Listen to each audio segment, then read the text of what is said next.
Good morning guys! Ang oras ngayon ay 5:25 na ng umaga.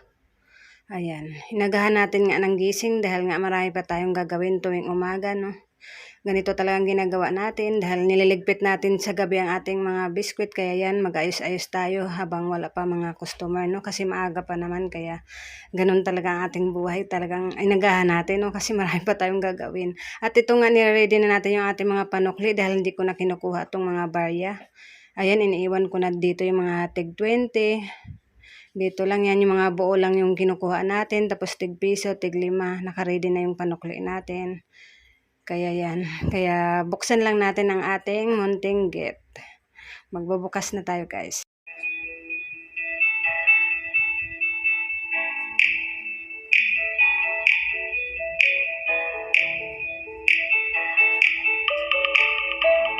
Maliwanag na agad sa labas guys. 5:30 pa lang ng umaga. Yan, maganda ang panahon. Thank you Lord. At wala pang ang katao-tao sa labas dahil nga maaga pa naman. Inagahan lang natin ng gising dahil nga marami tayong gagawin tuwing umaga, no? Kaya panoorin nyo lang to guys hanggang dulo para makita nyo mga ginagawa ko at paano lumaki ang ating binta. Kaya keep on watching lang kayo guys. Bago ang lahat, huwag kalimutang mag-like, subscribe. Kaya umpisa na natin. At may customer na nga tayo guys. Kaya thank you Lord. May buhay naman na tayo sa umaga. At yun nga, ang binili ni Tomar ay dalawang Energen, saka dalawang Styro Cup, saka Yusi. Yan talaga ang mabinta dito sa aking tindahan guys pag umaga, no? Lalo na tong mga kape, ito mga mabinta, no? Kaya naman inagahan natin ng gising para sa ganun makapag-umpisa na tayo at makabinta na rin tayo, no? Kailangan talaga magsakripisyo kahit medyo antok pa tayo, kaya kailangan talaga bumangon na para makapagbukas na ng ating tindahan. Ganun talaga, no? Kasi may tindahan tayo, kaya obligasyon din natin na buksan na ang ating tindahan, no? Para makabili na yung mga mamimili sa atin. At ito nga yung buhay naman, no? Kaya ito, dahil may buhay naman na tayo at gisingin din natin ang ating mga paninda, no?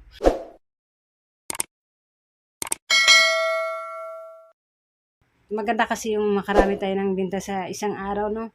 Talagang sulit yung kahit kulang tayo sa tulog, okay lang, no? Para at least nakabinta naman tayo at may pera tayo, no? Na nabinta sa ating tindahan. Kaya yun, masaya tayo dahil may pamimili na naman tayo kinabukasan. At ito nga guys, magwalis lang tayo sa labas, no? Kaya yan, maglinis muna tayo ng ating tindahan, magwalis-walis para sa ganun malinis tingnan ang ating tindahan, ang ating labas, no? Maganda kasi tingnan pag malinis ang ating tindahan, parang nakaka-attract. Mapapalapit talaga si Tomar. Talagang bising-busy tayo sa umaga. Pagtapos natin magpunas-punas, yun, mag-display naman tayo. Marami talaga akong ginagawa guys pag tuwing umaga. Kaya naman, yan, bawi tayo, no? Kasi nga, walang pasok mga bata ngayon. Kaya nakatutok lang ako dito sa ating tindahan. Kasi nga, pag may pasok, nako, kabilaan yung ginagawa natin, no? Kasi noon ako din yung mga anak ko sa mga... Kasi pag maaga ang kanilang pasok, ay inasikaso pa natin, lalo na yung bunso ko. Inasikaso ko guys at inhatid pa sa school at nilulutuan pa ng pagkain nila, kaya naman nahati yung oras natin sa tindahan saka sa ating mga anak. Kaya ngayon walang pasok, kaya ayan, dito tayo tuloy-tuloy yung ating mga ginagawa dahil nga tulog pa yung mga bata. Kaya yan, buhay nanay talagang nagsusumika para sa paglago ng ating negosyo. Dito natin nilalagay lahat ng mga biskwit guys sa harap, no, para mabilis makita ng mamimili. Lalo na dun sa mga bata kasi yung ibang bata nahiya, no, hindi nila alam yung bibilhin nila. Kaya para ituro na lang nila, kaya nilagay na natin lahat ng mga iba't ibang klaseng mga biskwit, nilagay na natin dito mismo sa harapan. At saka yung mga candy, mga iba't ibang klase, no, para sa ganun ituturo na lang nila, no, para hindi na sila mahirapan, hindi na sila mag-isip. Nandito na lahat. Tapos na tayo mag-display guys. Ayan na yung ating mga biskwit na ayos na natin. Ayan, dumating na yung tube ice. Nandiyan naman si Mr. kaya siya na bahala dyan. At ang susunod naman natin gawin ay magre-refill na naman tayo ng mga candy, mga iba't ibang klase, no? Para sa ganun maganda tingnan pag puno. Mag-display naman tayo ng mga candy guys. Punuan lang natin bawat grapon. At piso-piso nga lang ang bintahan natin dito, kaya mabilis siya maubos. Lalo na sa mga bata, mahilig sa matatamis, kaya yan. Kailangan piso-piso lang talaga kasi yung pag bumibili sila piso lang yung pera nila. Kasi nga yung ibang candy mahal, 'di ba? Kasi kaya dapat ano, 5, 4. Kaso yung iba piso lang yung pera kaya ang ginawa ko na lang piso-piso na lang. Ay naku, tayo na lang mag-a-adjust. Kaya 'yan, hindi na nga natin naharap 'to kagabi dahil sa sobrang pagod at sumakit pa yung ulo ko. Kaya ngayon, aligaga tayo, ang dami nating gagawin. Kaya medyo may lakas pa naman tayo dahil maaga pa 'no, kaya thank you Lord. Ayan, kaya gulang laban lang tayo. Laban lang para sa hanap buhay.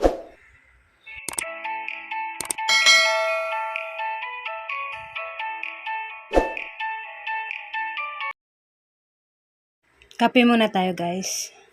Kasi marami pa tayong gagawin, mag-display pa tayo ng sting, tsaka mga mismo.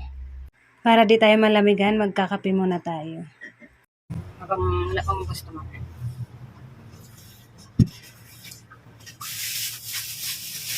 Tinapay tayo dito. Kape muna, kain muna tayo.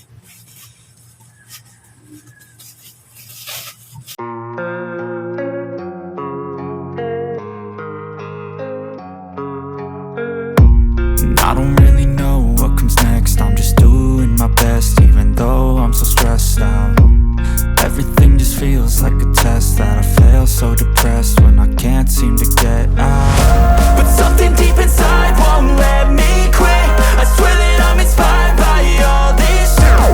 Tell me that I can and I won't. That's what guides me the most. Your lies all. Tapos na tayo magkape guys, kaya balik ulit trabaho dahil di pa tayo tapos sa ating mga gagawin. At ito nga dahil nagkape lang tayo kanina para hindi naman tayo sikmurain dahil nakatutok tayo dito sa mga nagyayelo. Nagyayelong mga soft drinks kaya ibababa natin, ayusin natin. No? Para sa ganun marami tayong mai-display. Kasi alam mo naman si Tomar mahilig sa malamig na malamig kaya ayusin natin dito. At maaga pa naman kaya mamaya pa tayo magluto. Tulog pa naman yung mga anak ko guys. Talagang bawi sila sa tulog no.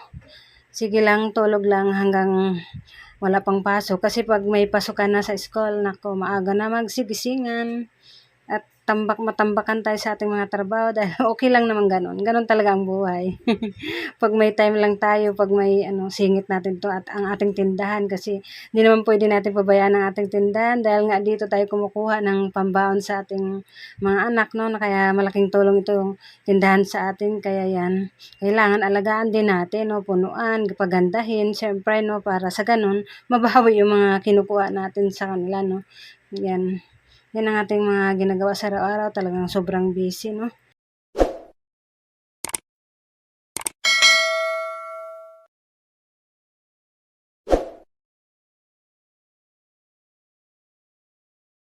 Habang wala pang customer guys, magupit-gupit muna tayo ng estro, no? Kasi para mamaya iabot na lang natin. Kasi pag medyo tanghali na talagang sabay-sabay na yung mga customer sa atin, talagang sunod-sunod na natin sila i-assist, no? Kaya wala na tayong time kung mamaya pa tayo magupit.